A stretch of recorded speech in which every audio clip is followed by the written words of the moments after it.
официально жұп болсақ, осындай гүлдер, осындай нелерді ешкім жібермейтін сияқты. Енді жібергендер дұрыс емес. Жоқ деген жауап емес, бірақ та асығым келмейді шын айтсам. Иә, ұнатамын.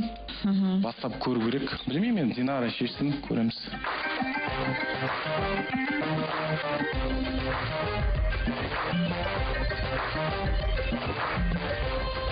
Жігітті танимын, иә. Неге келмей жүр? Және де ол туралы мен Исламға да айтқам. Енді бір шешімге келдік, Динара екеуміз. Бірақ енді Динарамен сөйлестік, мен Динараға айттым, сен өзің шеш дедім. Өйткені таңдау керек, или былай болу керек. Динара тек қана дос ретінде араласам деді ол жігітпен. Айтып кетейін, ол кісі менімен жұмыс жасайды. Сондықтан дос ретінде енді басқа амалым жоқ. Жұп ретінде арақатынасыңды исламмен жалғастырасың. Әрине. Ол кісімен тек қана дос әріптес ретінде. Иә.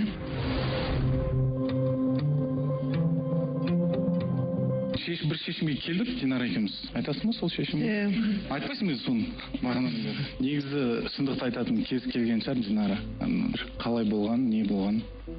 Ода тұрған ештеңе жоқ. Сол ислам келгелі кішкене қарым-қатынастарымыз, достығымыздан бір айырылған сияқты болып, сондай негізінде суып кетті. Кедергі болған сол ғой негізі басынан бастап. Егер сен ол жігітке ғашық болсаң, қалаулымда іздеп жүрсің. Ислам келген соң екеуміздің арақатынасымыз сөйлеспей кеттік қой. Сонда менде де кішкене бір ойлар пайда болды. Ислам да өте ұнайды маған, шыныменде де. Динараға айтқам, сөйлесейік, номерін бер. Жігіт болса, онда екеуміз сөйлесейік. Динара одан да қашып жүріп, болмайды.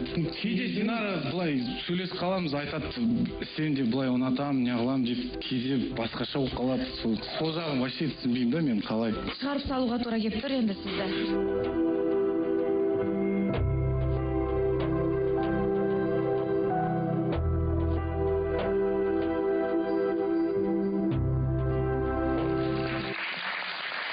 Әңгімені қазір бастаймыз. Динара, дайын шығарсың, Әрине дайын. Бірақ әуелі мені бір сұрақ мазалап тұр. Диана, Динараға қанша үміткер келді бүгінгі таңға дейін? Жоқ, Динараны әлі қарап үлгермедім. Ал Әлібекке? Әлібекке қателеспесем 7 үміткер келген сияқты. Жоқ, Әлібекке оннан көбірек келді. Медетке мысалы?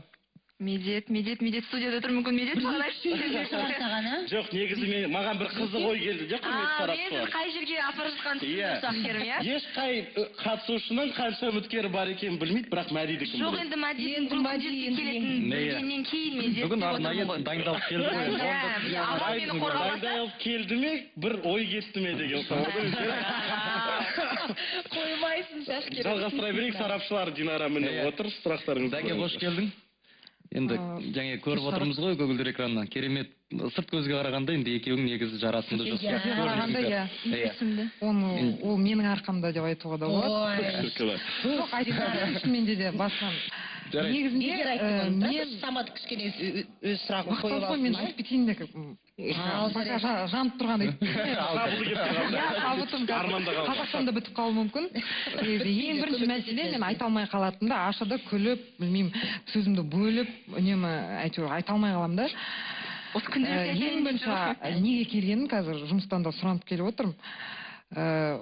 Ол көрермендер маған жаман пікір жазған, аузына келген, осы Динара үндемейді-ау деп жаман шошқа деді.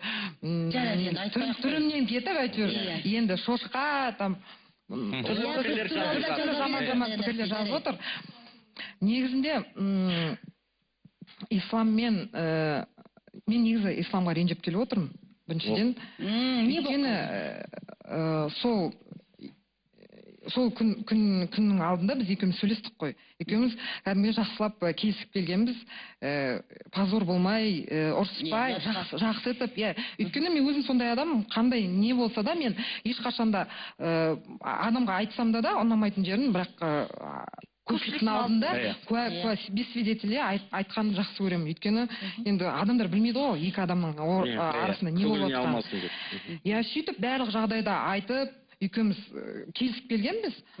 Енді ол ештеңе білмегендей, мұнда келіп, сенің жігітің бар болса деген сияқты, мен ол жігітім етіп тастады да, білмейтіндей жігіттің бар болса не қаламда нақ отырсың деген сұрағы маған кәдімгідей мен сол жерде шоке болдым. Ендеше қазір Исламнан сұрап көрейік неге өйтіп жасаған. Ислам, сәлем. Барсың ба? Ислам. Ислам.